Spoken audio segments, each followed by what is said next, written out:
Hello and welcome you all to let's crack it Divya Gupta. तो हम पढ़ रहे हैं क्लास 6 की एनसीईआरटी साइंस की। इसके ऊपर कुछ वीडियोस गाइस आ चुकी हैं। बहुत ही इंपॉर्टेंट सीरीज होने जा रही है ये एनसीईआरटी की।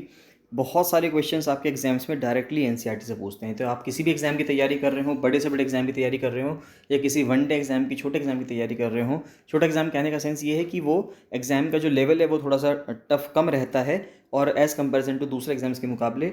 और ये भी होता है कि वो सिंगल स्टेज में एग्जाम हो जाता है। तो यानी आप जिस भी तरह के एग्जाम की तैयारी कर रहे हो सभी के लिए बहुत बहुत ज़्यादा इंपॉर्टेंट है। तो गाइस बताना चाहूँगा स्टार्ट करने से पहले कि अगर आपने let's crack it Divya Gupta का यूट्यूब चैनल सब्सक्राइब नहीं किया है तो जरूर सब्सक्राइब कर लीजिएगा। और let's crack it Divya Gupta का फ्री टेलीग्राम चैनल भी है, तो इसको जरूर से जरूर ज्वाइन कर लेना। इसका लिंक आपको वीडियो के डिस्क्रिप्शन में मिल जाएगा। इसको ज्वाइन करना बहुत बहुत ज़्यादा ज़रूरी है। साथ साथ बताना चाहूँगा गाइज कि एफआरओ मेंस के लिए टेस्ट सीरीज चल रही है। बाकी एग्जाम्स तो हो चुके हैं, लोअर पीसीएस मेंस हो चुका है अब, और आरओ और एडवोकेट जनरल मेंस का एग्जाम कल है। तो एफआरओ मेंस अभी बचता है। तो एफआरओ मेंस के लिए टेस्ट सीरीज चल रही है। तो जो भी कैंडिडेट्स चाहते हैं तो वो एफआरओ मेंस की टेस्ट सीरीज ज्वाइन कर सकते हैं। साथ साथ आरओ सचिवालय के लिए कंप्लीट जीएस की प्रिपरेशन के लिए बैच चल रहा है, तो आप उसको ज्वाइन कर सकते हैं। डेली प्रैक्टिस एमसीक्यू जो आते हैं उनको आप ज्वाइन कर सकते हैं। उन सबके लिए आप 7665804421 पर कॉल या मैसेज कर सकते हैं। चलिए, ये तो काफ़ी चीज़ें हम कवर कर चुके थे। तो आज हमें जो पढ़ना है, इससे पहले अगर आपने वीडियोस नहीं देखी हैं तो उनको जरूर देख लीजिएगा, जिससे कि सभी चीज़ें आपकी कवर हो जाएं। और वीडियो 1 से देखिएगा जिससे कि ये सीरियल वाइज आपका कवर हो, तो कुछ भी ऐसी चीज़ ना हो जो आपकी मिस हो जाए। ये हमने लास्ट टाइम पढ़ लिया था लाइट शेडो वाला, कि कौन से ट्रांसपेरेंट होते हैं, कौन से ओपेक ऑब्जेक्ट्स होते हैं। सब चीज़ें हमने लास्ट टाइम पढ़ ली थी। आज हमें पढ़ना है इलेक्ट्रिसिटी एंड सर्किट, यानी कि बिजली और जिसके सर्किट होते हैं। तो एक एक लाइन करके समझते हैं कि बिजली और सर्किट जो क्लास 6 के एनसीईआरटी में है उसमें क्या बताते हैं। इसके बाद फिर क्लास 7 के एनसीईआरटी पे चलेंगे। तो वो बताता है कि अब power station provides us with electricity. तो सिंपल सी बात है, जो पावर स्टेशन है यानी कि जहाँ पे बिजली बनती है वहीं से बिजली पूरे भारत में सभी देशों में सभी जगहों पे यही प्रोसीजर होता है कि पावर स्टेशन में बिजली बनेगी और सभी जगहों पे वो आगे उसका वितरण होगा। इलेक्ट्रिक सेल क्या होता है, अगर हम सेल की बात करें तो electricity to the bulb in a torch is provided by the electric cell. अगर जो 90s के होंगे लोग, उन्होंने देखा होगा, हालांकि आजकल तो टॉर्च बहुत कम यूज़ होती है क्योंकि मोबाइल फ़ोन्स के अंदर लाइट आ गई है, फ्लैश लाइट आ गई है, तो उसी को जला के काम हो जाता है। लेकिन अगर हम पहले देखें यानी कि 90s में देखें, जिस टाइम पे फ़ोन नहीं हुआ करते थे, तो उस टाइम पे किस तरह से हुआ करता था, सभी घरों में आपको एक टॉर्च मिला करती थी। तो वो जो टॉर्च होती थी वो हेल्प करती थी कि रात में अगर लाइट चली जाती थी तो किस तरह से आप काम कर सकते हैं। तो उस टाइम पे जो बल्ब जलता है टॉर्च के अंदर, वो कैसे जलता है, उसके अंदर दो बड़े बड़े सेल डला करते थे, मोटे मोटे सेल हुआ करते थे। Electric cells are also use in alarm clocks. आपकी घड़ी में जो है क्लॉक्स में इस्तेमाल होते हैं। जो हाथ में पहनने वाली घड़ी होती है, रिस्ट वॉचेस होती हैं, उसमें एक बहुत छोटा सा सेल यूज़ होता है। रेडियो में यूज़ होते हैं, कैमराज में यूज़ होते हैं। तो यानी कई तरह की चीज़ें हैं जहाँ पर सेल का इस्तेमाल होता है। The metal cap is the positive terminal of the electric cell, और जो मेटल डिस्क है वो नेगेटिव टर्मिनल है। यानी कि अगर आपने एक सेल देखा हो तो सेल कुछ इस तरह से होता है। नीचे एक प्लेट होती है और ऊपर जो है वो यहाँ पे एक ऐसे आगे निकला रहता है। तो ये कुछ सेल होता है। तो नीचे ऊपर जो है ये, यानी कि जो मेटल कैप है ये तो पॉजिटिव टर्मिनल है, और ये जो डिस्क है नीचे ये कैसी है, ये नेगेटिव टर्मिनल है। All electric cells have two terminals, एक पॉजिटिव टर्मिनल होता है और एक नेगेटिव टर्मिनल होता है। An electric cell produces electricity from the chemicals stored inside it. तो अब जो इलेक्ट्रिक सेल है वो बिजली कैसे प्रोड्यूस करता है, इलेक्ट्रिसिटी कैसे होती है, तो जो उसके अंदर केमिकल्स होते हैं इलेक्ट्रिक सेल के अंदर, वो तब जब तक रिएक्ट करते रहते हैं तब तक बिजली प्रोड्यूस होती रहती है। और जब वो रिएक्ट करना बंद कर देते हैं, यानी कि जब वो मटेरियल अंदर ख़त्म हो जाता है, तब वो इलेक्ट्रिसिटी जनरेट करना भी बंद कर देते हैं। When the chemicals in the electric cell are used up, the electric cell stops producing electricity। तो जब वो जो केमिकल्स हैं इलेक्ट्रिक सेल्स के वो ख़त्म हो जाते हैं, यूज्ड अप हो जाते हैं, तो वो इलेक्ट्रिसिटी प्रोड्यूस करना बंद कर देते हैं। The thin wire that gives off light is called the filament of the bulb. तो बल्ब जो जलता है, बल्ब में एक पतला सा बहुत ही टंगस्टन एक मेटल है, तो टंगस्टन का एक वायर होता है जो फिलामेंट बनाता है उसका, और उसी की वजह से बल्ब जलता है।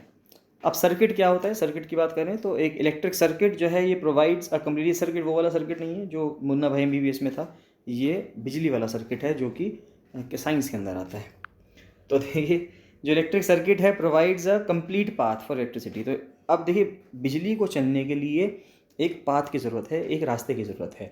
अगर वो रास्ता बीच में अधूरा होगा तो बिजली नहीं चल पाएगी, ट्रैवल नहीं कर पाएगी। इसको समझने के लिए आप कुछ इस तरह से समझिए कि मान लेते हैं कि यहाँ पर आपने एक सेल लगा रखा है। ये सेल है जो कि इलेक्ट्रिसिटी प्रोवाइड कर सकता है। इस सेल से एक तार जा रहा है। यहाँ पे आपने मान लेते हैं कि आपने एक बल्ब लगा दिया है। यहाँ पे ये बल्ब है जो बल्ब जलेगा, और यहाँ पे ये इस तरह से इस सेल से जुड़ा हुआ है तार। तो अगर ये सर्किट कंप्लीट होगा, यानी कि तार सेल से जा रहा है, बल्ब में जा रहा है, उसके बाद वापस आ जाएगा, तो ये बल्ब जल जाएगा। लेकिन अगर मैं यहाँ पे ये इसको जैसे यहाँ पे टूटा हुआ है, ये इस जगह पे अगर आप देखेंगे तो ये टूटा हुआ है, जब तक ये तार नहीं जुड़ेगा तब तक ये बल्ब नहीं जलेगा। तो इसके लिए क्या होते हैं, बीच में हम स्विच लगा देते हैं। जैसे घरों में हमारे स्विचेस होते हैं, तो हम स्विच को ऑन करते हैं तो बिजली ऑन हो जाती है, स्विच को ऑफ करते हैं तो बिजली ऑफ हो जाती है। तो ये जो ऑन और ऑफ का चक्कर है, ये क्या है कि इस सर्किट को जोड़ना, अगर आप इस सर्किट को जोड़ देंगे तो ये सर्किट कंप्लीट हो जाएगा, तो इलेक्ट्रिसिटी ईजिली पास हो जाएगी, तो ये बल्ब जल जाएगा। लेकिन अगर ये सर्किट ब्रेक होगा तो सर्किट ब्रेक होने पे ये बल्ब नहीं चलेगा। तो सर्किट हमें जब तक पूरा नहीं होगा तब तक इलेक्ट्रिसिटी पास नहीं होगी। तो electric circuit provides a complete path, एक कंप्लीट पाथ मिलता है बिजली को फ्लो करने के लिए, यानी कि करंट को फ्लो करने के लिए between the two terminals of the electric cell. The bulb glows only when circuit flows through the circuit, यानी कि जो करंट है जब तक वो सर्किट से फ्लो नहीं होगा कंप्लीटली तब तक बल्ब नहीं जलेगा। In an electric circuit the direction of current is taken to be from the positive to the negative terminal of the electric cell. तो पॉजिटिव से नेगेटिव की तरफ जाता है सर्किट में जो करंट है। एक जो स्विच है वो एक बहुत ही छोटा सा डिवाइस होता है, सिंपल डिवाइस है, या तो वो सर्किट को तोड़ देता है, ब्रेक कर देता है, या वो कंप्लीट कर देता है। वही जो बटन्स होते हैं या स्विचेस हैं वो हम अपने घरों में इस्तेमाल करते हैं। घरों में भी स्विचेस लगाए जाते हैं सभी चीज़ को ऑन और ऑफ करने के लिए। फिर बात आती है कंडक्टर्स की और इंसुलेटर्स की। अब देखिए कंडक्टर और इंसुलेटर क्या है। कंडक्टर का मतलब ये है कि जो बिजली को फ्लो करने में, बिजली के स्वचालन में जो भी सहायक होता है वो कंडक्टर होता है, और जो बिजली को अवरोध करता है, बिजली को रोकता है, या बिजली उसके अंदर से पास नहीं हो सकती अगर किसी वस्तु के अंदर से, तो उसको हम इंसुलेटर बोलते हैं। तो materials which allow electric current to pass through them are conductors of electricity. वो कंडक्टर्स हैं, वो सभी वस्तुएं, वो सभी पदार्थ, वो सभी मटेरियल्स जहाँ से इलेक्ट्रिक करंट पास हो सकता है। Insulators do not allow electric current to pass through them, और इंसुलेटर्स जो हैं वो अपने अंदर से इलेक्ट्रिक करंट को पास होने बिल्कुल भी नहीं देते। नेक्स्ट आता है चैप्टर 13, आता है फन विद मैग्नेट्स। अब देखिए मैग्नेट्स के ऊपर बात कर लेते हैं कि मैग्नेट्स के बारे में पढ़ लेते हैं। देखिए जो भी चीज़ें इंपॉर्टेंट हैं क्लास 6 की, यानी कि आपको अगर आपने सिर्फ ये पढ़ ली है तो उसके बाद आपको कुछ और देखने की ज़रूरत नहीं है। एनसीईआरटी पूरी की पूरी यहाँ से आपकी कवर हो जाएगी। तो बात ये आती है कि मैग्नेट डिस्कवर कैसे की गई, तो किस तरह से नाम पड़ा मैग्नेट का और मैग्नेट डिस्कवर कैसे की गई, तो वो देख लेते हैं। एक शेफर्ड था, यानी कि गडरिया था, जो कई सारी, या चरवाहा था, उसका नाम था Magnes in ancient Greece. Greece में बहुत ही पौराणिक समय की बात है। When on a day was grazing its sheeps its stick with an iron block stick to the nearby rock. तो क्या हुआ कि जो एक वो गडरिया था, चरवाहा था, जो अपने शीप्स को चरवा रहा था, तो उसका नाम मैग्नेस था, और उसके पास छड़ी थी उन शीप्स को हाँकने के लिए, उसमें आगे एक आयरन का ब्लॉक लगा हुआ था। तो वो जिस पहाड़ी पे उनको चरवा रहा था, तो वहाँ पे उसकी जो स्टिक थी वो किसी एक पहाड़ पे चिपक गई। Such rocks were given the name magnetite perhaps after the name of the shepherd. जब उसकी वो चिपक गई, उसने लोगों को बताया कि वो वहाँ पे गया था और उसकी वहाँ पे उसने दिखाया कि वो चिपक गई, तब वहाँ पे रिसर्च हुई तो पता पाया गया कि वो जो रॉक है उसको फिर बाद में मैग्नेटाइट नाम दिया गया, कि वो मैग्नेटाइट है, यानी कि उसके अंदर मैग्नेटिक प्रॉपर्टीज़ हैं। और उम्मीद करते हैं कि ये जो नाम दिया गया होगा ये उसी के नाम पर दिया गया होगा, मैग्नेस के नाम पर दिया होगा। मैग्नेटाइट का मतलब है कि उसके अंदर आयरन है। Some people believe that magnetite was first discovered at a place called Magnesia. तो ये भी कहा जाता है कि जो मैग्नेटाइट सबसे पहले डिस्कवर किया गया था वो मैग्नीशिया में डिस्कवर किया गया था। The substances having the property of attracting iron are known as magnets. तो वो सभी सब्सटेंसेज, वो सभी चीज़ें जिनको या जिनके अंदर प्रॉपर्टी है कि वो लोहे की वस्तुओं को अपनी तरफ अट्रैक्ट करती हैं, उन सबको क्या कहा जाता है, उन सभी को मैग्नेट्स कहा जाता है। The process of making magnets from PCs of iron was discovered. तो पूरा एक तरीका देखा गया, खोजा गया कि किस तरह से मैग्नेट्स को बनाया जा सकता है लोहे के पीसीस से। इसको हम आर्टिफिशियल मैग्नेट्स कहते हैं, क्योंकि ये इंसानों ने बनाया है। Nowadays artificial magnets are prepared in different shapes, अलग अलग शेप्स में पाई जाती हैं। जैसे कि बार मैग्नेट बनाते हैं, जो कि हम बेसिकली हमारे जो एक्सपेरिमेंट्स होते हैं उसमें बार मैग्नेट का इस्तेमाल करते हैं। हॉर्स शू मैग्नेट होता है, सिलिंड्रिकल मैग्नेट है, बॉल एंडेड मैग्नेट है, बहुत सारी तरीके के मैग्नेट्स होते हैं। तो मैग्नेटिक और नॉन मैग्नेटिक मटेरियल्स क्या हैं? वो मटेरियल जो कि किसी भी मैग्नेट की तरफ अट्रैक्ट होते हैं उनको मैग्नेटिक मटेरियल कहा जाता है, यानी कि लोहे की बनी वस्तुएं। और जो चीज़ें मैग्नेट की तरफ अट्रैक्ट नहीं होती, जैसे कि लकड़ी, वो अपने आप में नॉन मैग्नेटिक मटेरियल है। तो जैसे कि लोहा है, निकल है, कोबाल्ट है, ये सब ऐसी चीज़ें हैं, ऐसे मटेरियल्स हैं जो मैग्नेट की तरफ अट्रैक्ट होंगे, लेकिन जो अट्रैक्ट नहीं होते उनको नॉन मैग्नेटिक कहा जाता है। जैसे कि लकड़ी हो सकती है, ह्यूमन बॉडी है, इंसान की बॉडी है, वो मैग्नेट की तरफ अट्रैक्ट नहीं होगी। कहने का आप ये तो कह सकते हैं कि इंसान की बॉडी के अंदर भी लोहा होता है, आयरन होता है, हम चीज़ों के थ्रू खाते हैं, लेकिन वो इतनी मात्रा में नहीं है कि मैग्नेट की तरफ अट्रैक्ट हो सके। नेक्स्ट आता है poles of a magnet. The iron filings are attracted more towards. अब देखिए मैग्नेट के पोल्स क्या होते हैं। अगर मैं आपको एक बार मैग्नेट की हेल्प से समझाऊं तो ये बार मैग्नेट है, ये वो बार मैग्नेट है जो हमें इजीली अपने फिजिक्स लैब में, केमिस्ट्री लैब में देखने को मिलती है। तो ये नॉर्थ पोल है, ये साउथ पोल है। तो किसी भी मैग्नेट के दो पोल्स होते हैं, दो छोर होते हैं, ये नॉर्थ है और ये साउथ है। अब अगर कोई आपसे पूछे कि मैग्नेट की सबसे ज़्यादा स्ट्रेंथ कहाँ पे होती है, यानी सबसे ज़्यादा जो चुंबकीय शक्ति है वो कहाँ पे होती है, तो वो होती है उसके पोल्स पे। इसका एग्जाम्पल क्या है? इसका एग्जाम्पल है, अगर आप लोहे के छोटे छोटे गोलियां डालेंगे, जिसको आयरन फिलिंग्स कहा जाता है इंग्लिश में, अगर आप उस छोटी छोटी गोली को डालेंगे तो सबसे ज़्यादा जो गोलियां इकट्ठी हो जाएंगी वो इन पे चिपकेंगी। अगर आपने इस पूरे के ऊपर आयरन फिलिंग्स डाल दी हैं तो सबसे ज़्यादा जो गोलियां चिपकेंगी वो नॉर्थ पोल और साउथ पोल पे चिपकेंगी। बीच की बॉडी पे बहुत कम आपको जो आयरन फिलिंग्स हैं वो चिपकी हुई मिलेंगी।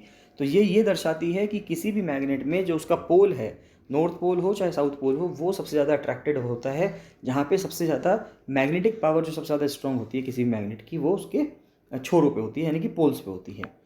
तो the iron filings are attracted more towards the region close to two ends of a bar magnet. तो वही मैंने आपको समझाया कि बार मैग्नेट के जो दो एंड्स हैं, नॉर्थ पोल और साउथ पोल, वहाँ पे ज़्यादा चिपकेंगी। Poles of a magnet are said to be near these ends. तो end of the magnet that points towards north is called north. उसको जो उत्तर की तरफ दिखा रहा है उसको उत्तरी ध्रुव कहेंगे, यानी कि नॉर्थ पोल कहेंगे, और उसको नॉर्थ पोल कहेंगे मैग्नेट का। और जो साउथ की तरफ है उसको साउथ पोल कहेंगे मैग्नेट का।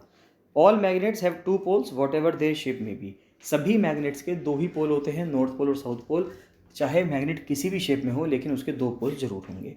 Usually north and south poles are marked on the magnet. जबकि ज़्यादातर क्या होता है, जो भी आप मैग्नेट जब भी मार्केट से खरीदने जाएंगे तो आपको बेसिकली उस पर नॉर्थ और साउथ लिखा हुआ दिखेगा। Attraction and repulsion between magnets. अब देखिए किस तरह से मैग्नेट जो है अट्रैक्ट करती है और रिपेल करती है, चीज़ों को दूर भी कर सकती है। हमने अब तक यही समझा है कि मैग्नेट चीज़ों को चिपकाती है, लेकिन ज़रूरी नहीं है कि मैग्नेट सिर्फ चीज़ों को चिपकाए, वो चीज़ों को दूर भी कर सकती है।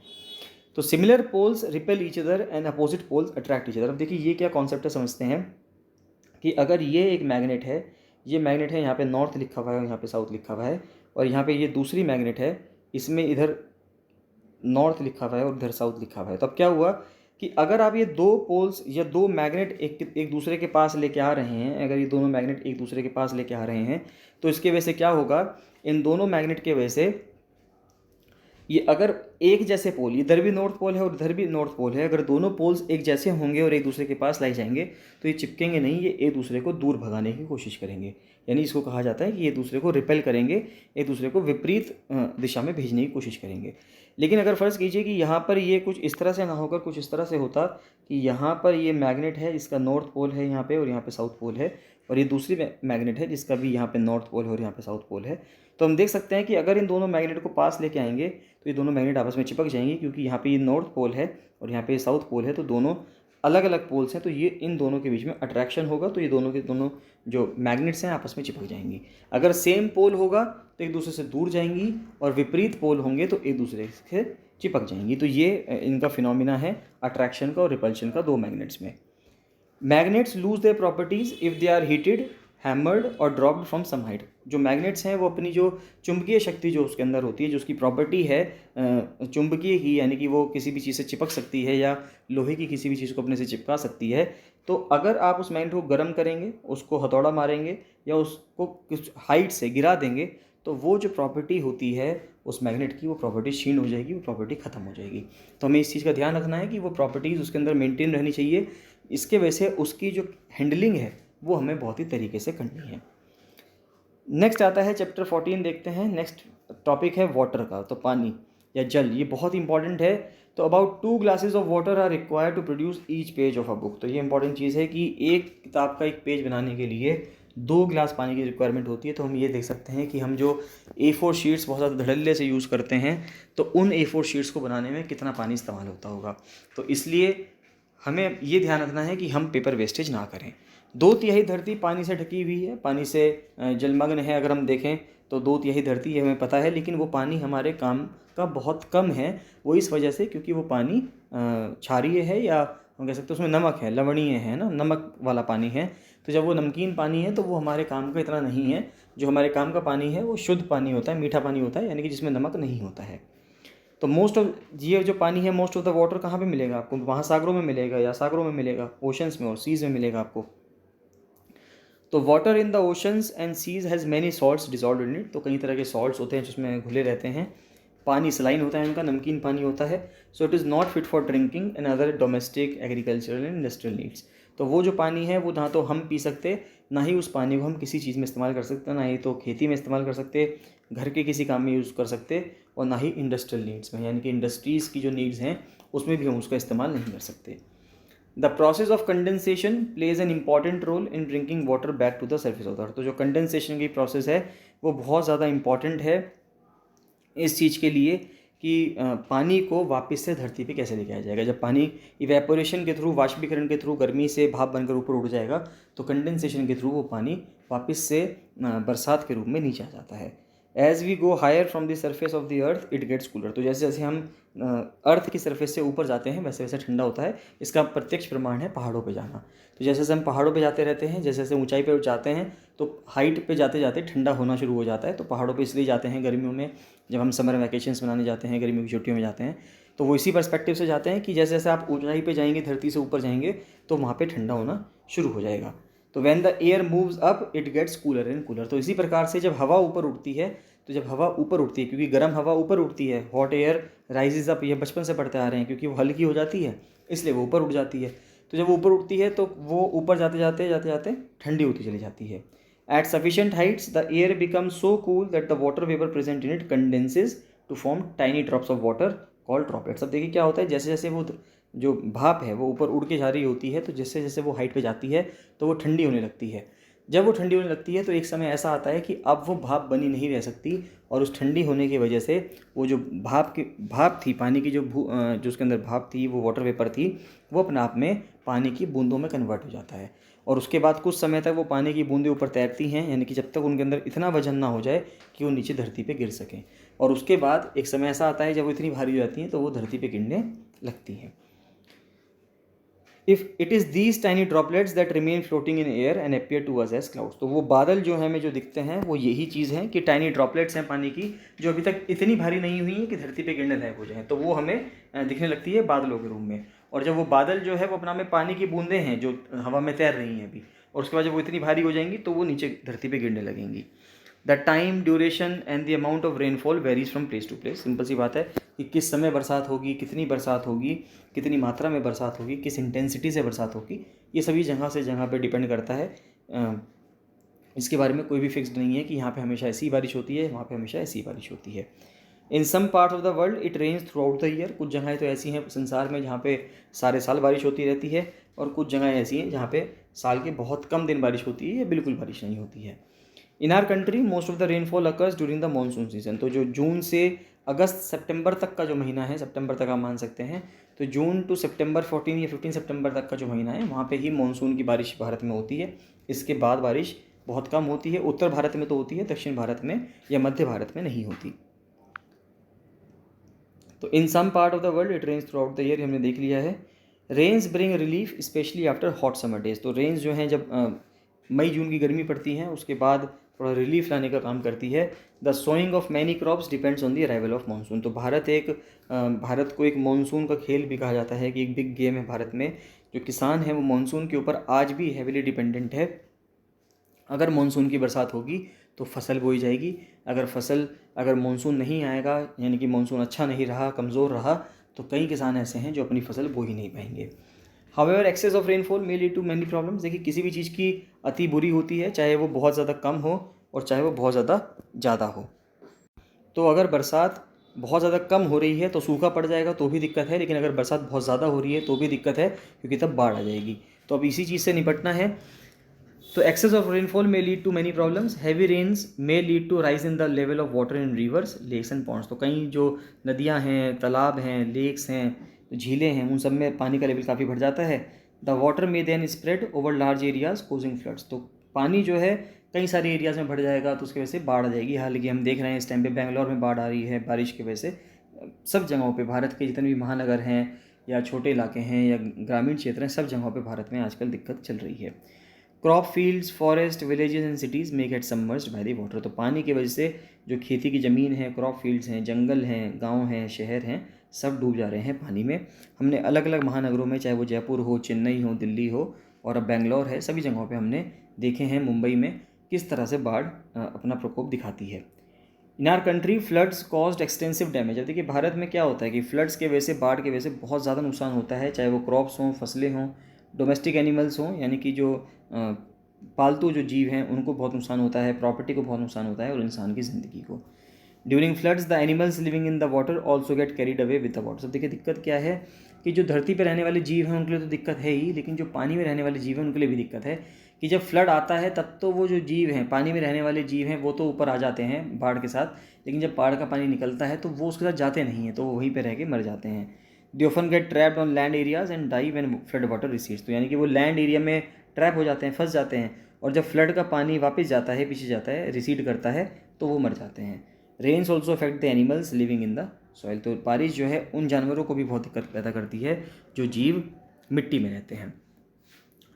What happens if it does not rain for a long period. अगर बहुत लंबे समय तक बारिश ना हो तो क्या होगा, तो हम देखें तो अगर आप मिट्टी को देखेंगे तो मिट्टी लगातार पानी को पानी का जो इवेपोरेशन है मिट्टी के अंदर से वो होता रहता है लगातार।